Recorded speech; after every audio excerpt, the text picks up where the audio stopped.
Good morning, good afternoon, and good evening. It's time for another mind blowing episode of Casting Views. This week, we've got something extra special for you. This week's episode is all about bizarre lawsuits, such as the unbelievable case of the stolen lawn gnomes.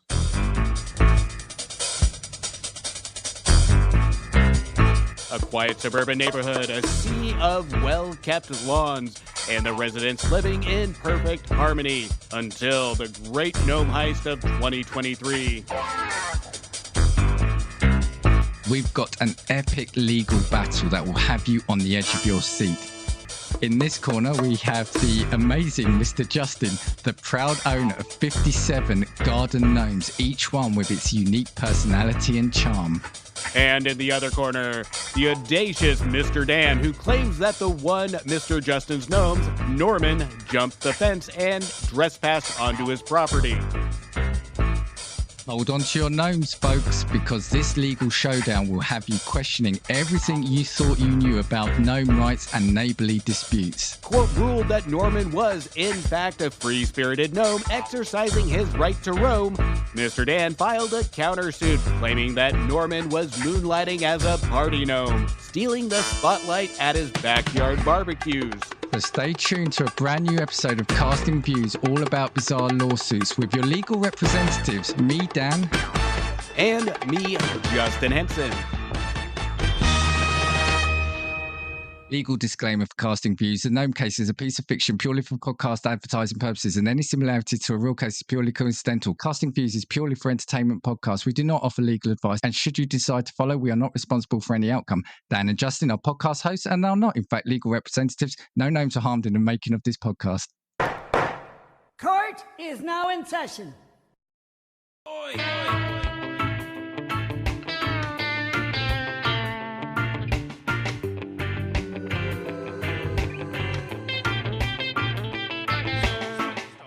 Hello and welcome to a brand new season of Casting Views, the podcast that takes a topic each week and, as the name suggests, cast views. If I've got the opening pre-credit skit done right, you'll already know who's on this episode. Either way, I want to introduce my guest. It's Justin from the Movie Wire. Hi, Justin. Dan, I've missed you. How are you, my friend?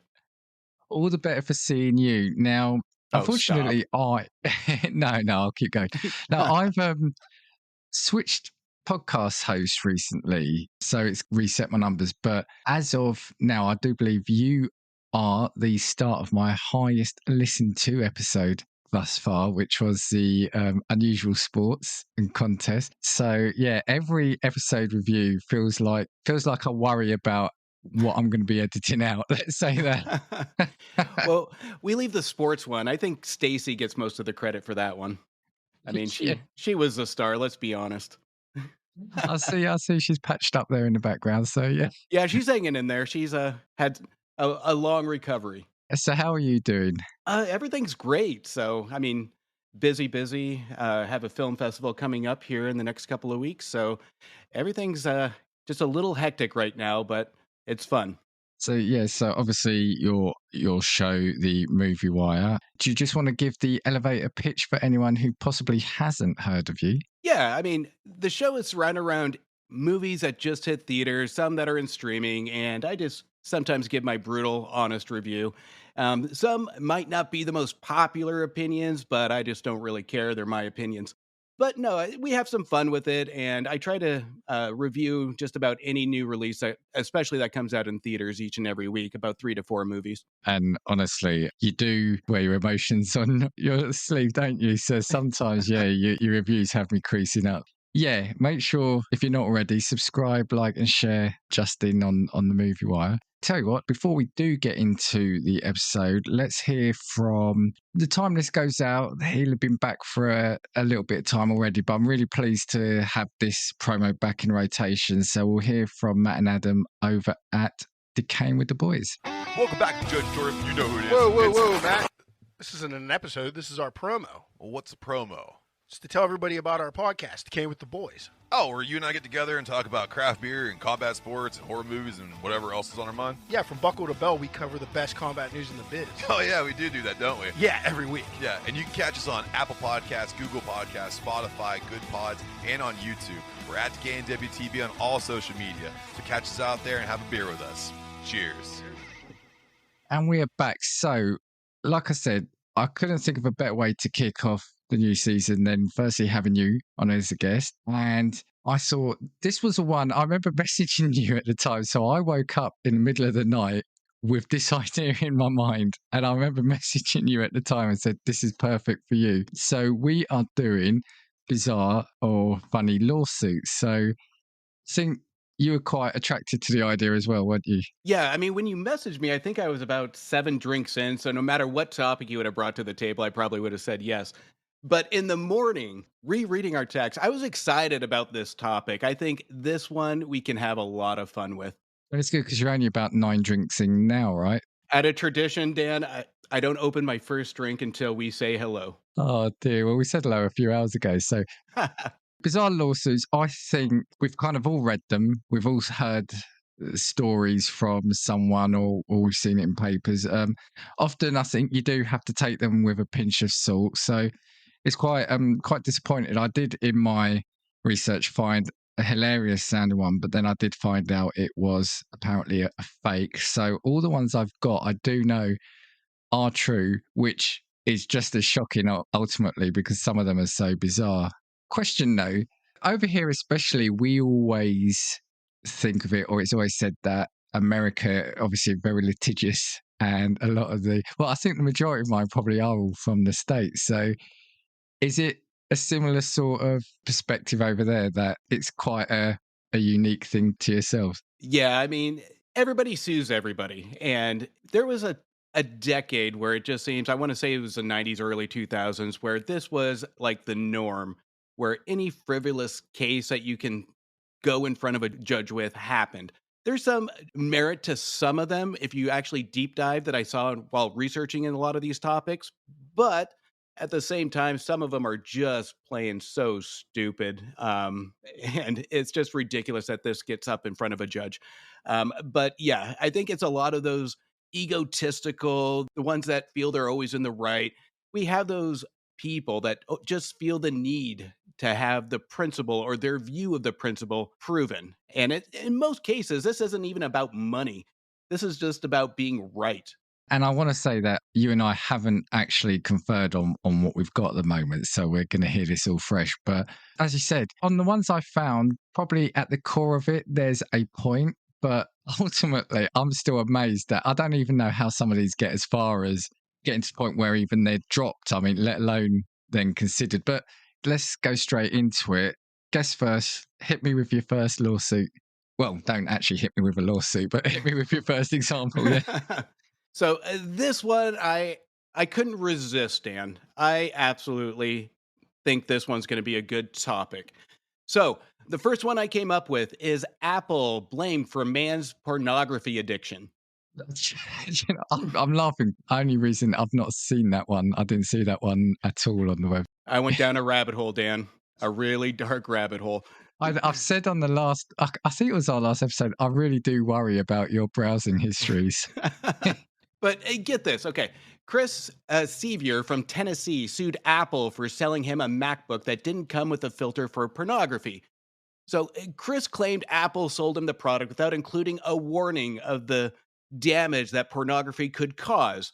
He stated that Apple's product was not adequately equipped with safety features that would otherwise block unwarranted intrusions of pornographic content. So the whole thing started, he was trying to log on to Facebook, but instead of spelling out face, he added a UCK.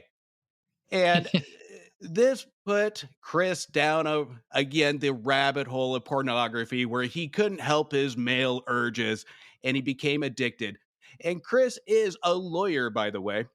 Shocker. So this is where it could almost be a bigger debate because here's what the lawsuit included. Not necessarily a dollar amount, but he requested that Apple sell its products with an automatic filter to block porn. That bastard. Spoiling Now, the fun for the rest of us. Yeah. right? Now, that could be a little bit debatable, and some can see both sides of the story. But here's the kicker. He proposes if you want it unlocked, that buyers need to write Apple and sign a form showing that they recognize the dangers of pornography. Again, that bastard. And then Apple would unlock it. So this is where I have a problem with that because I don't know if I can get myself to write a letter to a tech company asking them permission to watch porn. So it feels like they'll have a personal file on me somewhere in Apple saying, "All right, here's our pornography customers right here."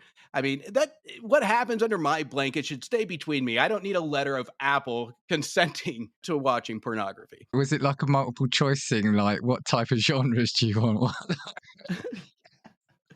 I mean, That would end actually, up let's being not go there. well, that would end up being like going to the doctors of like, how many drinks do you consume in a week? Me, I always put like 2, but they don't ask if you keep refilling the glass. So yeah, there's multiple things that could open up to, but obviously this case was dismissed because it's just plain ridiculous. But Dan, let me ask you this. How many times have you misspelled Facebook and inserted a UCK? This is what I'm curious about. Do you know what? This was the thing I was thinking about. That is like, yeah, I've had a few iPhones in the past, and every time I've opened them, porn doesn't just appear straight away. You know, when you're doing your initial phone setup, yeah, you know. So I think he's reaching a bit, for want of a better term, to say that, yeah, they are the cause of his addiction. And sorry, I should have said the answer is I've never done that. Sorry, that's what I should have said. Lies. Lies. But it doesn't help that the letters of the keyboard of CK are on the opposite directions of the other letters to spell out face. So this guy, I think he got caught and he's just trying to blame the tech company. This is one of those that he got caught doing something and he just needs somebody else to take the blame. And this is one of those cases where we look at he needs to be the one right. There is no dollar amount to it because he knows he's a lawyer. He should be a smart guy, even though it's a dumb lawsuit. But this is him covering his tracks, in my wholehearted opinion. Yeah, absolutely. And I was thinking about what you're saying about having to write for permission. Because they were talking about something over here about blocking everything, and then you'd have to enter a credit card number in, not necessarily to pay for it, but just to prove, you know, that you're of age to watch it. But who can see the pitfalls of giving pornographic sites your credit card number just for the hell of it? Yeah, let's see what could possibly go wrong there. Well, I give my credit card number to anybody online that asks me. Yeah. So you said it was dismissed, yeah? It was dismissed. And I almost wanted I was looking for a follow-up to this because when you bring up a case like this as a lawyer, that has to be damaging, especially when you have a lawyer that has an addiction to pornography and then you end up suing a tech company because of your addiction. This isn't the tobacco company. This is a cell phone. I mean, good Lord.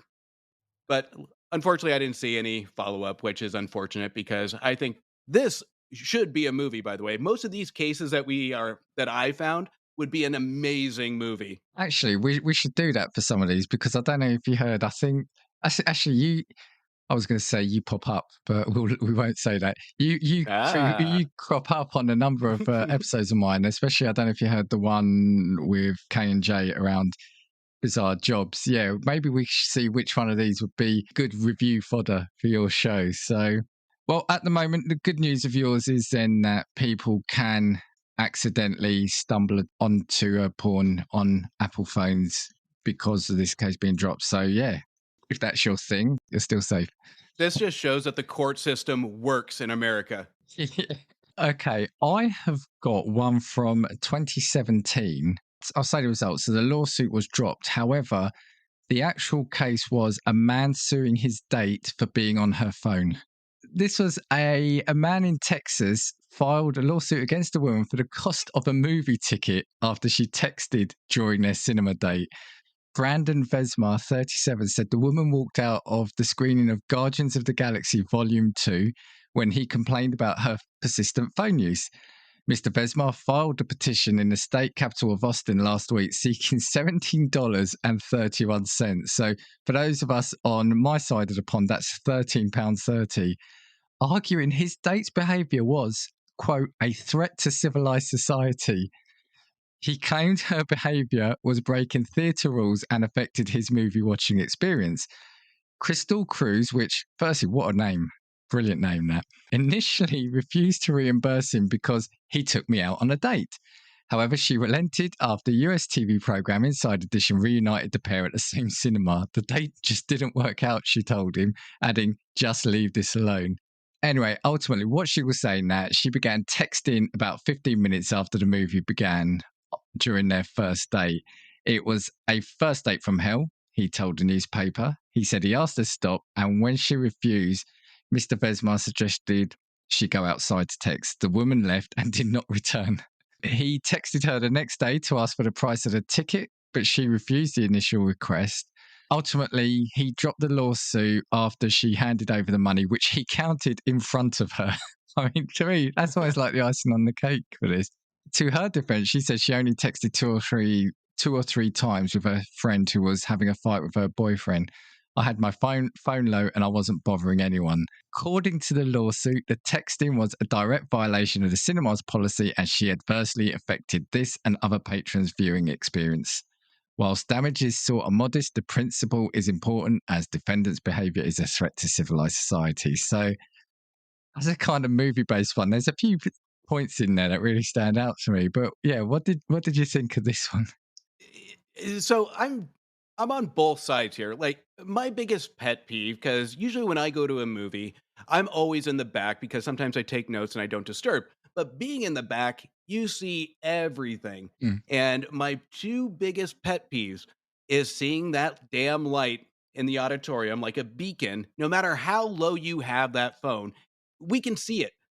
And the second piece of it are the people that tend to whisper super loud, thinking that they're whispering, but they're actually just talking loud. But I can see his point of view because obviously it did disturb somebody because he's the one filing the lawsuit. He saw it and he's the one paying to actually view the movie, whether it's a date or not. The fact that he dropped it and she paid up, which good on her, just get it done with, whatever.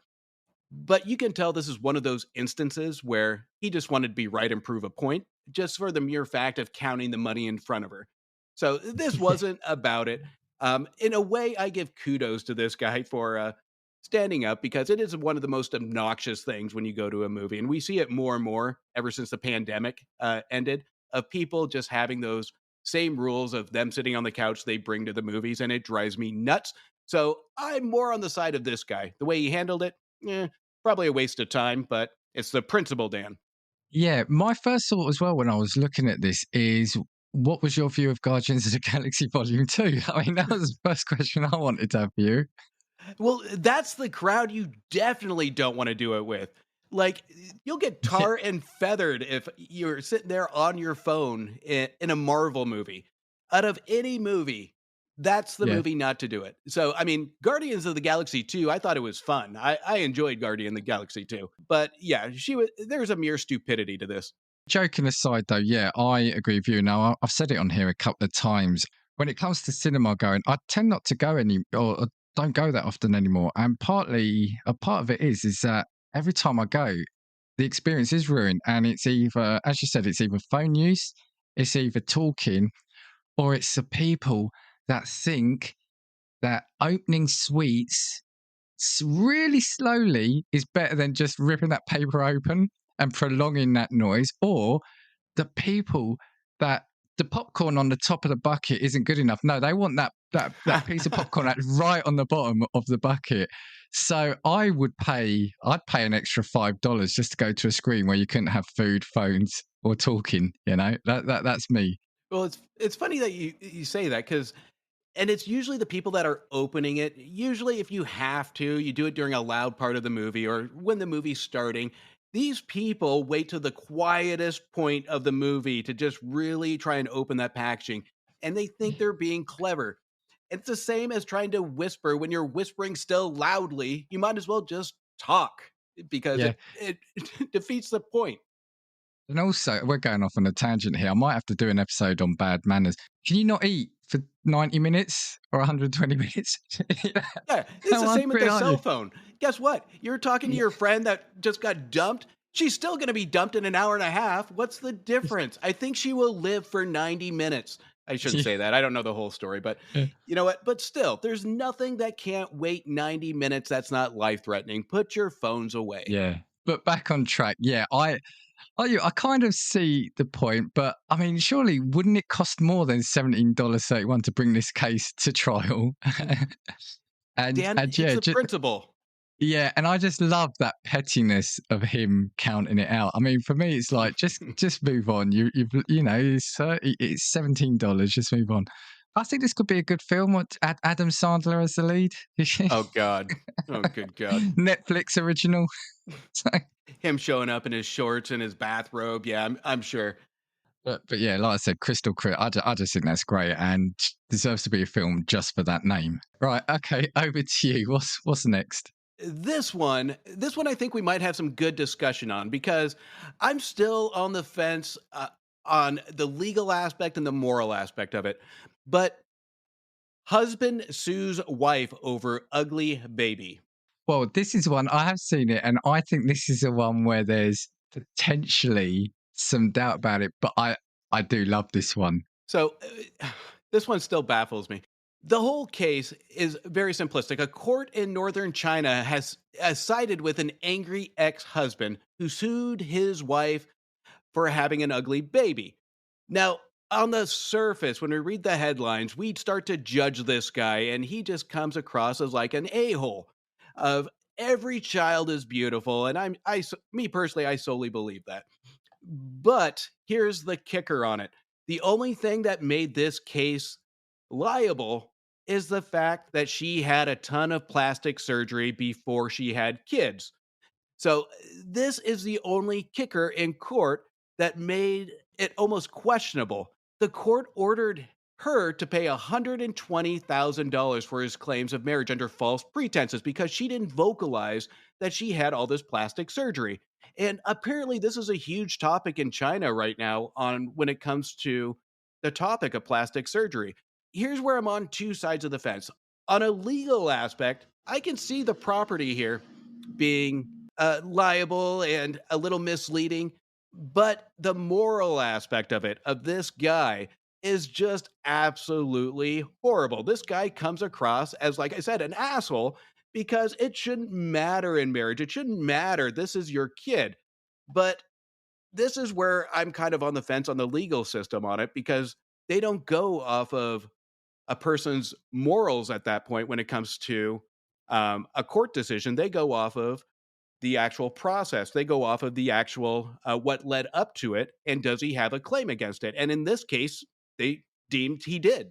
So I've seen this. Like I said, I think there are doubts about it. However, I kind of get it in the sense of the principle here would be that he feels deceived because she had the surgery. However, that's not who he married, and it's not like she would have deceived him in terms of like a lie about, oh, like I'm a millionaire. Oh, now you remember me, I'm actually poor.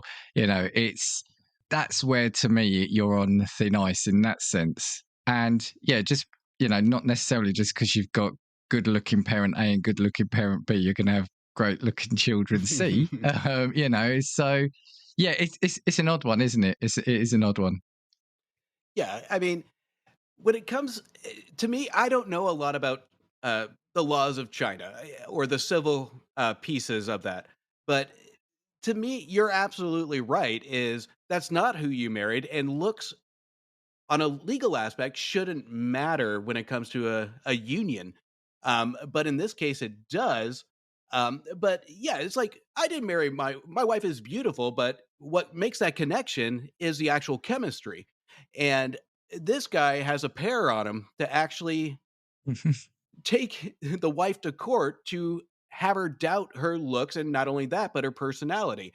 And in more aspects and in the spectrum, this guy comes out to be more of a dick than just calling a baby ugly. He's insulting the entire family at that point. and it almost puts a burden on the kid. Well, at no point is he blaming himself for the kid being ugly either. Yeah, there's that too. It's like, That's the thing that got me. It's like, yeah, the ball's on you. It's got to be the mother's fault, you know? yeah, that's 100% accurate. So, I mean, and that's kind of another piece of it too, that I would have loved to see more on this case to see if that point was actually brought up as well. Yeah, I think this could definitely be into a film because you've got the proper evil villain of the piece. Jack Black. Yeah, like I said, it's an odd one because he feels deceived, but is he deceived? Like I said, because it's not. Well, I was going to say it's not affecting him currently, but he is perceived to be or he is seen to be affected because of the looks of the baby. But it's got nothing to do with the here and now. What she looked like. I mean, we all change anyway. I mean, people absolutely change their looks naturally anyway, don't they? Yeah. I mean, that's the type of guy that you see when your wife gets older, he just leaves her. And that's the Yeah. kind of mindset I get from this guy is it's solely based on looks at this point. And it's almost concerning for the kid as they grow up of having this one already in docket where we have it on the web of this guy. His name is out there with this article. I mean, can you imagine the kid growing up and reading this article and Yeah. having your dad say, Yeah. "My dad sued my mom for me being ugly." It's horrible. Yeah, that's parents often keep like the newspaper of when your Oh kid's born. man. Yeah, that's probably one you really don't want. Why have we got no memories of when I was born? Oh, there were no newspapers that year. That year, son. Yeah. At least you got one also that was kind of outside of the States as well. So that's I tried. that's helped address it. Okay, I've got one here where just the summary alone, I stood there or I sat there sort of aghast at it for about 5 minutes. But it's from 2012 and it's kidnapper sues hostages for escaping. So this is and let me say it outright, the lawsuit was dismissed, which obviously is the right thing. But a man who held a Kansas couple hostage in their home while fleeing from authorities was suing them, claiming they broke an oral contract. He says this was made when he promised them money in exchange for hiding him from police. Jesse Dimmick of suburban Denver is serving an 11-year sentence after bursting into Jared and Lindsay Rowley's Topeka area home in September 2009. He was wanted for questioning in the beating to death of a Colorado man, and a chase had begun in Geary County. The Topeka Capital Journal reported that Dimmick filed a breach of contract suit in Shawnee County District Court in response to a suit the Rowleys filed in September seeking $75,000 from him for intruding their home and causing emotional stress. Dimmick contends he told the couple he was being chased by someone, most likely police, who wanted to kill him. And this is it. This is quote. I, the defendant, asked the Rowleys to hide me because I feared for my life. I offered the Rowleys an unspecified amount of money, which they agreed upon, therefore forging a legally binding oral contract. I mean, just that alone is just amazing, right? Dimmick said in his handwritten court documents, Dimmick had said in his handwritten court documents, he wants $235,000 in part to pay for the hospital bills that resulted from him being shot by police when they arrested him. Neighbours said the couple fed Dimmick snacks and watched movies with him until he fell asleep, and they were then able to escape their home unharmed. Robert Keeshan, an attorney for the Rowleys, filed a motion denying there was a contract, but said if there was, it would not have been binding anyway. In order for parties to form a binding contract, there must be a meeting of the minds on all essential terms, including and most specifically an agreement on the price, he wrote. So for me, that's not even the point. Like, I thought over here, well, I know it's like contract law, but you can't be, what's the word, under duress when you agree to something. So forget about the fact there was no specific amount. He's broken into their house, I think, with a knife and a gun. Well, this one's one of those stupid ones where it's just, come on. Well, because I was reading this one too, but I really wanted to know what kind of snacks they fed him. That's what I'm curious about. That's what piqued my interest. But yeah, I mean, there's more to it than just having a verbal agreement when a guy, because I mean, he probably came in guns with a gun in his hand, or he had to have some sort of weapon, if I'm to make an assumption. And when somebody just bursts through your door and says, "Hide me, somebody's coming after me," what are you going to do? I mean, you have a split second decision, and that would be almost a definition of duress, is you don't have that opportunity for these folks to actually make a proper decision. And the fact they probably heard sirens in the background and they put 2 plus 2. But this is one of those that I kind of went through and went down another rabbit hole with this one, because there's multiple people that get convicted that try everything to keep out of jail, whether that's being in a courtroom, whether that's getting money. There's more cases like this than there ever should be, when it comes to what criminals can sue for. But this one was absolutely ridiculous.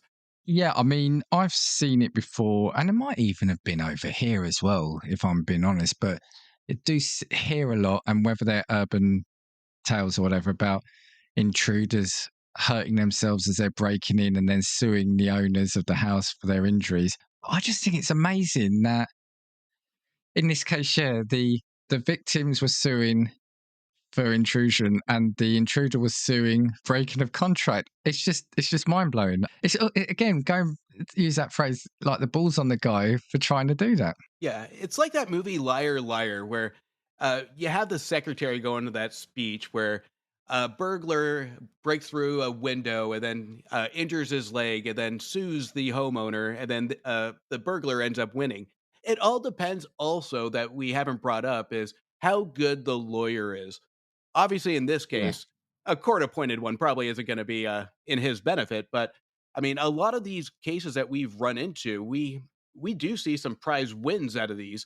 And that's just the definition of a really good lawyer to really polish up a big pile of crap. Yeah, this could absolutely be on the big screen, and I think you could go either two ways. It could be a spoof comedy, or it could be a gritty Law and Order style. You know, the first half being the tense breaking, and the last half being a courtroom showdown. Yeah, Ooh. Ooh, I think with that description, I think you're leading the pack on what should be a movie at this point. Because I think there's a lot of possibilities with this one, but I think kind of an action comedy or even borderline thriller might actually work with this one too.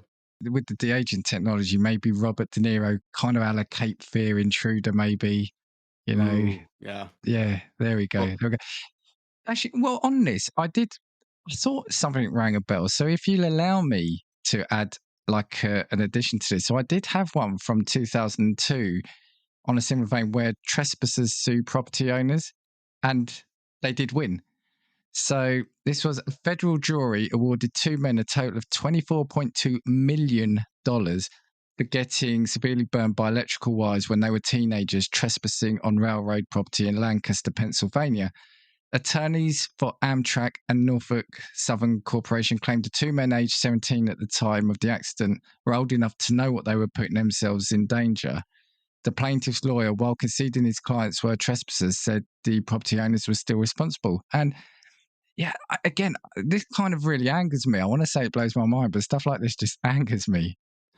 yeah, I read that article too, and I've read a lot of cases on these trespassers winning cases of being injured on the property, and a lot of these cases I've seen is either you have a really good lawyer, or the fact that safety precautions from like Amtrak weren't followed to properly secure the wiring or whatever it may be.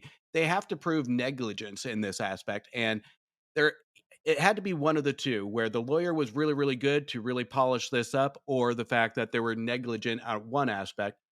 But if we're looking at the outside of just somebody reading this article on just common sense, it it to me, I think the law gets a little too complicated. You were in a place you were not supposed to be.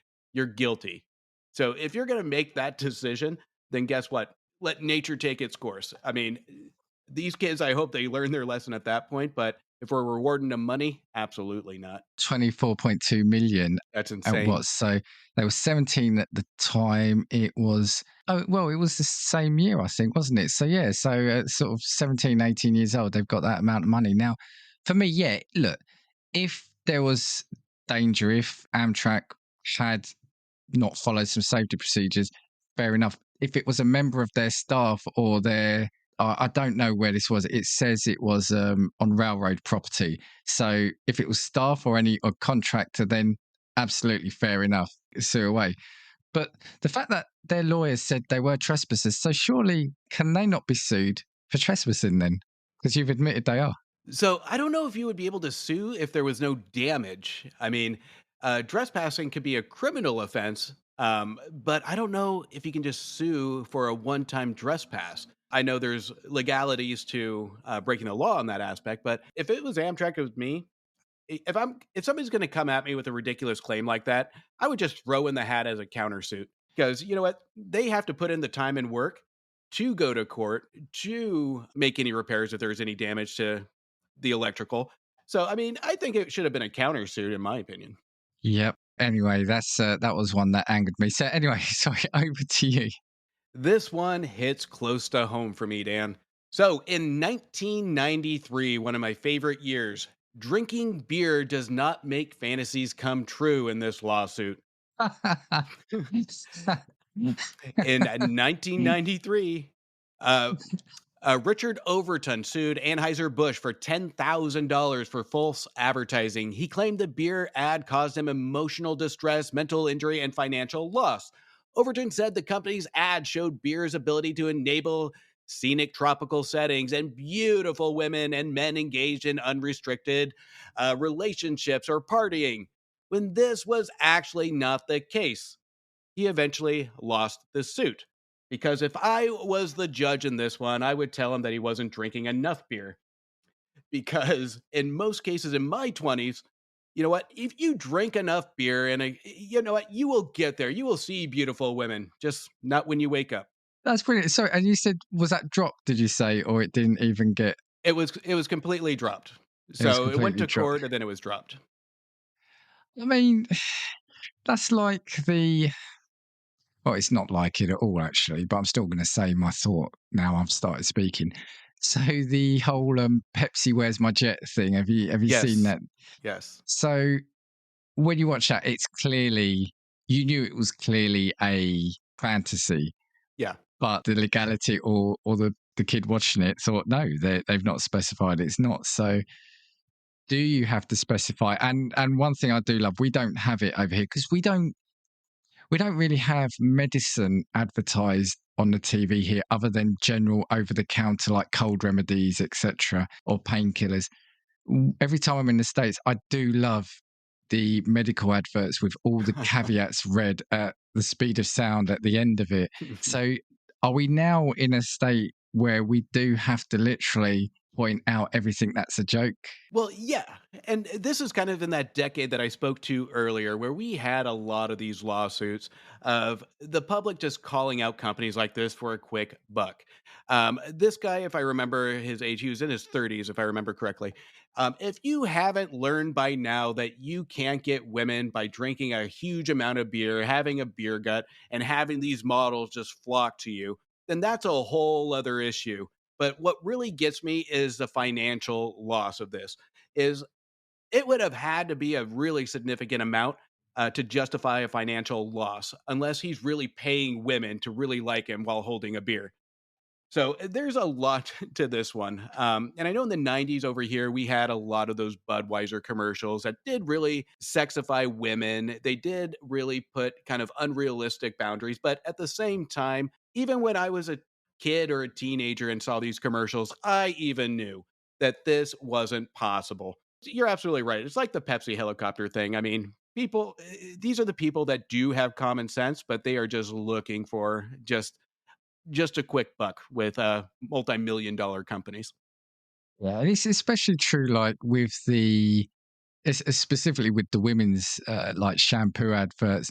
I'm sure every time you use their products, there's not a jet of wind that blows your hair back, wherever you are. Yeah, I'm in the bathroom and all of a sudden there's this, this gust of wind that's blowing my hair back while I'm shaking my head left and right. Well, it's like, oh, you brought up a good point there. It's like, I don't know if you have it over there, but back years ago, I think it was in the 90s, early 2000s, where we had a shampoo brand called Herbal Essence. Yes. And Yeah. did you have the commercials over there where you just had these women just moaning in the shower? Yeah. It's like, it's the same thing, and it terrified me when you go to take a shower and you see that in your mom's bathroom. It's just like the whole picture. I should have sued for that. Right, and I think I'm going to end the episode there. So thank you. No. I don't want that to um, be a movie. yeah, I was going to say up until that point, I thought it could be with I think Will Ferrell playing the the protagonist.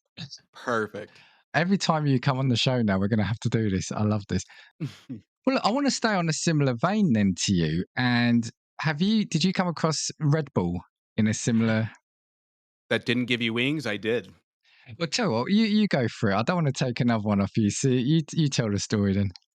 So, I mean, this one's a pretty simplistic, and it kind of follows the same branding lawsuits that a guy goes after Red Bull for not giving the performance that they advertised. They didn't have scientific proof or backup that Red Bull did improve performance or concentration, even though it's been scientifically proven that ingredients like caffeine, sugar, when ingested at a point, can heighten concentration and energy, but it's the aftermath of the crash that brings you down.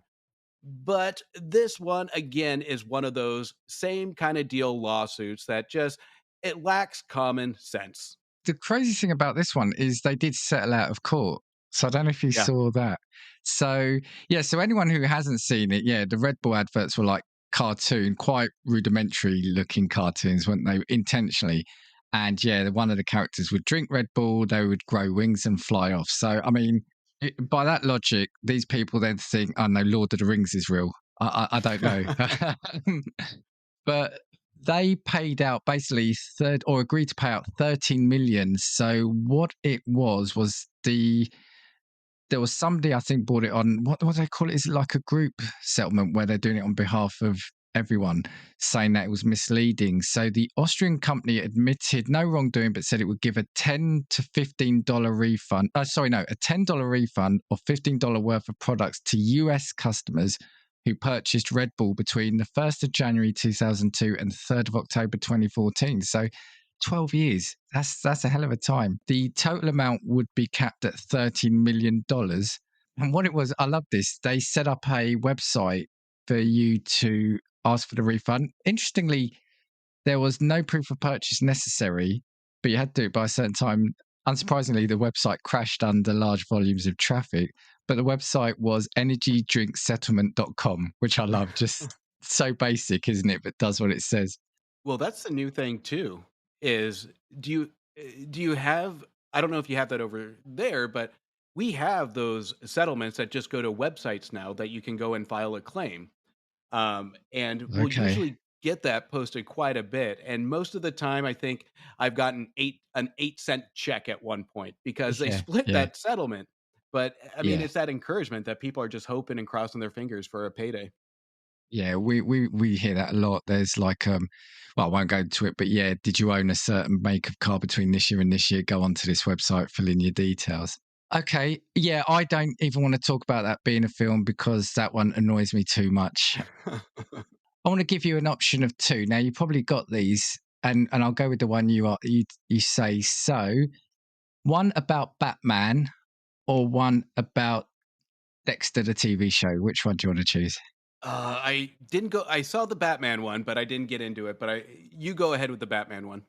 Okay, so this is Batman versus Batman about Batman, ultimately. So to, to break it down, it was in 2008 and the lawsuit was never filed. However, it was spoken about. So the article, I can't remember where I got it from, starts with holy litigation, which I love. So, in a story worthy of Gotham City tabloids, the mayor of Batman, which is an actual town in southeast Turkey, said he was going to sue Warner Brothers and Christopher Nolan for using the name of the city without permission for the film. Specifically, this was for The Dark Knight.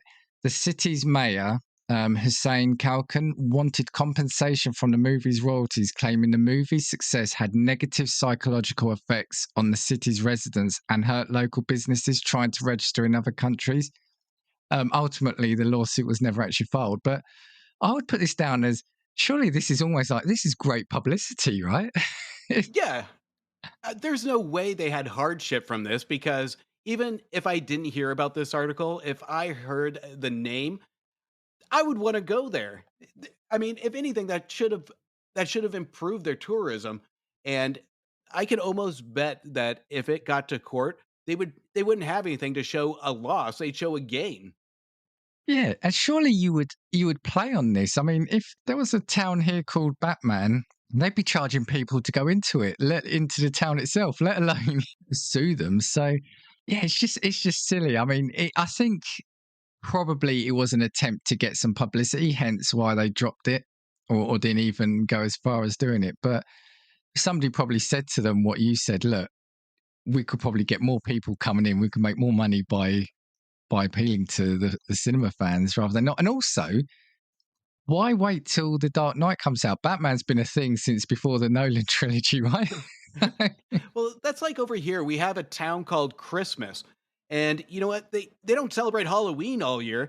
They actually focus around the town name, and it's Christmas 365 days out of the year. You have shops that are open 365 days out of the year. They're surrounding Christmas. I would love to go to a town that focuses around Batman for 365 days out of the year.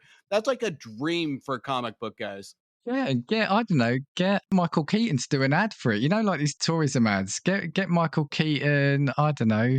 Ben Affleck, George Clooney, he's struggling for work nowadays. That would be awesome. Yeah. Town of Batman. Justin and I are available for all your advertising needs and promotional needs. So hit us up. So I just hope they don't sue this now for us mentioning it. No, I think we should do an on the road trip where we just show up as Batman or Batman and Robin. You can be Batman, I'll be Robin, Dan. I'll give you the pleasure of that. Okay, excellent. Thank you very much. Thank you. What else have you got? So this one I found interesting is in 2014, Shane Prowler from the Houston Fire Department filed a lawsuit for discrimination of his fear, which is the fear of fire. He claimed his fear was a disability that he was discriminated against because of his disability. His case made it to the Texas Supreme Court, which ruled there was no evidence that Prowler was discriminated against. Now, in fairness to the Houston Fire Department, they did give him a desk job, but he turned down the desk job. He didn't want a desk job. He wanted to be part of the fire suppression unit. So that means he hung out in the truck while everybody else fought fires and he didn't have to do the work. So you have a firefighter that seeks out a career, but he is terrified of fighting fires. So was he afraid of fires when he got the job, or was it something that happened on the job? Do we know that? We don't, because the case doesn't go into a lot of detail, and that very well might be is that he might have had a traumatic or something that built to the anxiety. But here's what really makes a question mark on top of that is when offered a desk job, he still wanted to be part of the fire suppression team, but he couldn't Yeah. do anything on the fire suppression team. So he had a fear. It's like he's almost torn when it comes to what he wants to do. So this one, it finds me interesting because when we look at the disability piece of it, this is where I think it's almost a hot topic nowadays of what contributes to a disability, and that's I think being pumped full of in courts right now of what contributes to a disability. Um, but topics like this I found interesting, but I do give credit that at least they work with uh, officers or firefighters that have those traumatic events and try and work with a solution so they're still employed and they keep their pension and all that. So, but this one again was dismissed out of court.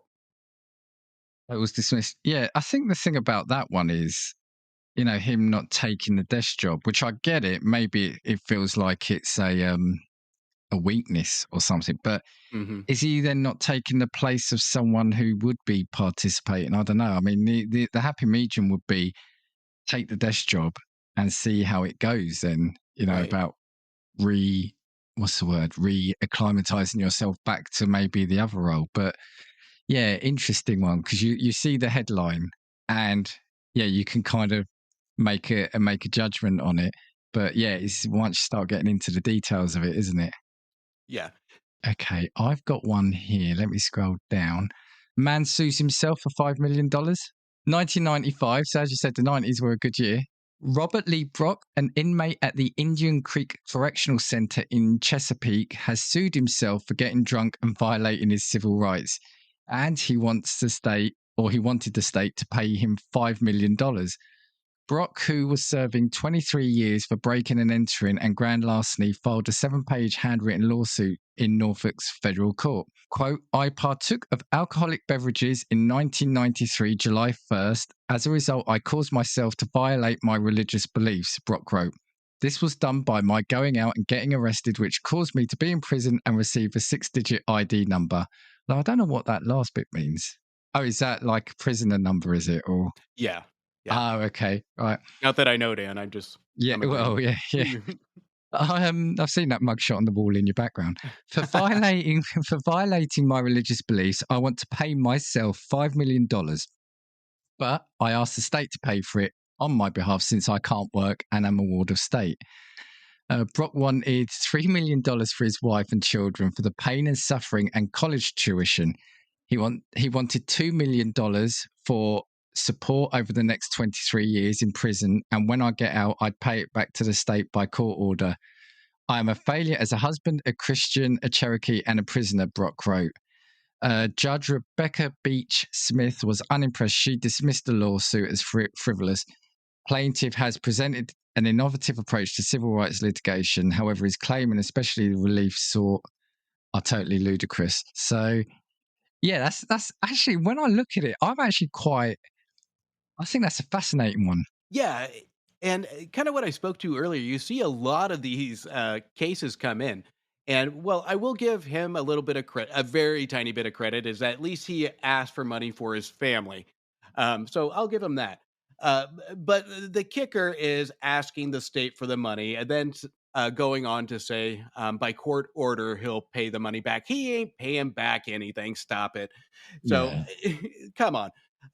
But this is where the law is kind of shadowy, I think, in my opinion, where we have a lot of these convicted felons or prisoners that just throw darts at the wall, hoping to land a lawsuit because they get to spend time out of their cell. They get to have a shot at uh, scoring some money at some point, even though a very slim. This one obviously wasn't going to go anywhere, but I think this one was just a mere fact that he wanted to omit or to deal with his guilt and have a chance to get out of his cell. Like I said, there's a part of me that is quite impressed with this one because he is doing it from a legal perspective. It's about his civil rights and he's suing himself for damages. I mean, ultimately, if you're suing yourself, surely you have to have the money to pay yourself it. I don't know how that would work. But yeah, bizarre but fascinating one, that one for me, yeah. Well, the key word there, Dan, is have the state pay for it. So he's not out anything. Yeah.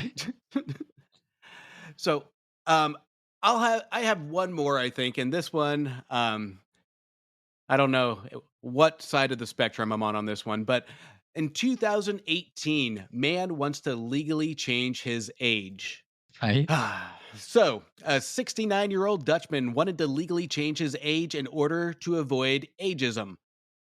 Emil Rattenband claimed he felt discriminated against because his real age was affecting his job prospects as well as his chances of success on Tinder, a popular dating app. That one I can respect. All respect to him. But so this case was thrown out, but here's the kind of the summary from Rattenband, who gave an interview to a newspaper explaining his logic for the changing of his age other than the Tinder aspect. So Rattenband goes on to say, when I'm 69, I am limited. If I'm 49, then I can buy a new house, drive a different car, and I can take up more work.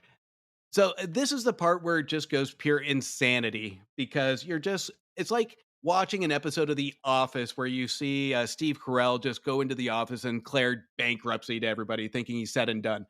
Claiming to be a number doesn't change anything. I think at this point, he goes on to say he just doesn't want to lie about his age anymore. He just wants to tell people legally that he's 49 years old, not 69. And then you go on to look 20 years older than what your claimed age is. So this one I found a little bit interesting. And it's the mere fact, I think the Tinder thing made me chuckle a little bit. Just the fact that you can put age 49 on Tinder. but then you still have a picture of a 69-year-old. I wish it was as easy as saying you were 20 years younger, but my body wouldn't be able to keep up with that lie. So, Yeah, when yeah, I'm 69, I'm going to act 69. I don't think I would have the energy to act 49. yeah, we just want to keep hearing you say 69. Basically, that's what I'm keeping You know me you so saying. well. That's the whole point. You've made this story up, haven't you? So, I um, did. yeah, again, at the heart of that, there's quite an interesting thing there about younger age, being a younger age, opening more avenues for you. So there is an interesting fact there, but just saying it doesn't make it so. Like you said, it's there's other things at play. But okay, you said that was your last one. That was, and Rat and Band continues to be 69. Was that 69? Was that It was 69. 69? Okay, right. So right, I had a few more, but I'm going to blitz through them because I'm looking at the time. There's a couple I want to just discuss a bit, but one I'll quickly mention. Someone was suing for the empty space in junior mints boxes. So this was in 2018. The case was dismissed, but yeah, two people from New York were saying that Tootsie Roll were defrauding them because 35 to 43% of boxes contain mostly wasted air known as slack fill. Ultimately, it says that is needed because of, anyway, protecting and stuff like that. But the key thing here was it says federal law allows some slack fill to protect the box's contents when contents settled during shipping. Hundreds of lawsuits have been filed in recent years over slack fill, with many in California and New York. So those are the two main things for that. The Dexter poster was an interesting one. 2015, a woman blamed scary poster on falling. So there was a woman from New York said she fell down the stairs at Grand Central subway station, injuring her foot and ankle after seeing an oversized scary poster for the popular Showtime series Dexter. Now, we know the one. If you've seen the show, it's his face in the plastic wrap. I can see it. Yeah, she claimed Showtime intentionally and negligently created a hazard for pedestrians by placing a disturbing, provocative, shocking, and fear-inducing image on the stairs, and argued New York City Transit Authority, MTA, and CBS were liable for negligence for allowing the ad to be placed in the location. It was dismissed, or she lost. The judge sided with the defendants, finding there's no evidence Showtime or CBS owed a duty of care, that they created a dangerous condition, or that they had any obligation to maintain the subway stairwell. The Transport Authority also off the hook because there were no defect or dangerous condition on the stairs, but rather the fall was caused by her reaction to the Dexter advertisement. Just got a couple more, actually. Have you heard the one about the man sues Michael Jordan for looking too much like him? I did, actually. I almost picked that one, too.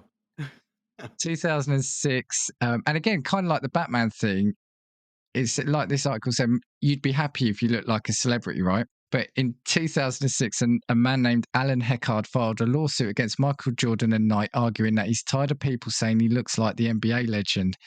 He stated it was damaging and making his life more difficult. Heckard claimed that whether at church or when playing ball at his park, people approached him and accused him of resembling Jordan. I play ball and people constantly stop and look at me. I'm constantly being harassed, he argued. I should be able to enjoy my own life, but everywhere I go, people tell me I look exactly like him. He attempted to sue Jordan and Nike for $416 million. However, he did drop the lawsuit without reason. Now, again, maybe he started making money because even in 2006, lookalikes were still a thing. So why don't you cash in on that? I'm pretty sure he did, and that's why he dropped it. He's like, I'm going to make more money doing this and going to court. Yeah, this feels like this should be a film. And the last one, this is one I wanted to mention. This is brilliant. So, woman sues Kraft Heinz company because she says Velveeta's microwavable mac and cheese cups are not ready in 3.5 minutes. US District Judge Beth Bloom in Miami dismissed Amanda Ramirez's proposed $5 million class action lawsuit from last November against Kraft Heinz company, in which she alleged it falsely advertised the time it takes to get the mac and cheese ready. Consumers are misled to expect the product will be ready for consumption in a shorter amount of time than it really takes to prepare, the lawsuit stated. Defendants sold more of the product and at higher prices than it would have in the absence of this misconduct, resulting in additional profits at the expense of customers. Ramirez claimed that the 3.5 minutes on the packaging referred to cooking time only. and this is a bit I love. According to the directions on the back of the packaging, there are 4 steps in preparing the product, the soup reads. First, consumers must remove the lid and cheese sauce pouch. Next, they must add water to fill line in cup. Stir. Third, microwave, uncovered on high, 3.5 minutes. Do not drain. Finally, they should stir in the contents of cheese sauce pouch. Defendant then notes that cheese sauce will thicken upon standing. And I've just got the image of you having to stand up for the cheese to thicken, but I think they mean, the hot standing. So, I mean, I just think that's amazing, don't you? I mean, $5 million. That's insanity. I mean, that's a lifetime supply or 2 lifetime supply of mac and cheese. But the easiest solution here, cook it for 2 minutes, then prepare it, and I bet you can still eat it. It's not going to be as the texture you want, but it's still consumable. So that one's stupid. Yeah, so I think it just proves, though, that people will sue for anything, right? I think you kind of ended it with the mac and cheese, because that one, if we can start suing on a company on an extra 45 seconds of preparing mac and cheese, that is a new low. I mean, I give credit to some of these judges that have to just leer to this pure stupidity of some of these ridiculous, like, bonkers cases. Or are we the wrong ones? Should we be looking at everything we do and think, yeah, we could sue for this? Well, and the sad thing is, a lot of these lawsuits, they're not stopping as we see society start to tense up a lot more, companies that are producing a lot more products. I mean, there's no end to some of these frivolous lawsuits, which is kind of frustrating to a point. But at the same time, they're kind of fun because we wouldn't be having a show if this wasn't a thing. I think we will end it there. So, Justin, thank you for coming on. And do you know what?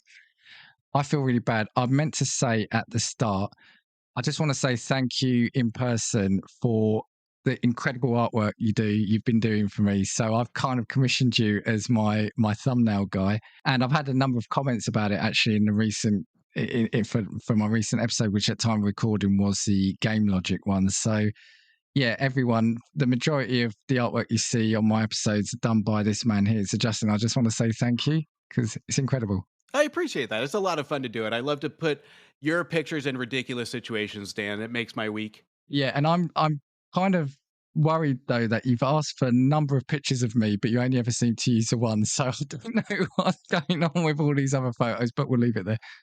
Keep it coming, Dan. I did want to, before I got sidetracked, what I was going to say is you should be sued if you don't listen to the Movie Wire. So again, do you just want to give people your socials and how they can get hold of you? Just a disclaimer, I will not sue anyone. Yeah, absolutely. You can listen to me. You can listen to the Movie Wire wherever you listen to podcasts, and you can check me out on my socials, Instagram, Twitter, or a letterbox at Movie Wire Show. For me, as I said, start of a new season, and I am looking for anyone. If you want to be a guest on the show, do get in touch with me. You can get hold of me at castingviewspod@gmail.com or drop me a message on Twitter or X, whatever it's called. What's the other one? Threads. And I'm on Blue Sky now. So I do keep joking that every week, every episode, there's another one we have to promote. So yeah, if you're interested, if you like what you've heard, you want to be on, drop me a message on any of those. Thank you for listening, and I'll catch you next week. 3, 4. If I want your opinion, I will give it to you. Come on, check what we've got, 'cause you need it. Don't make us get a spark and proceed it. Come on.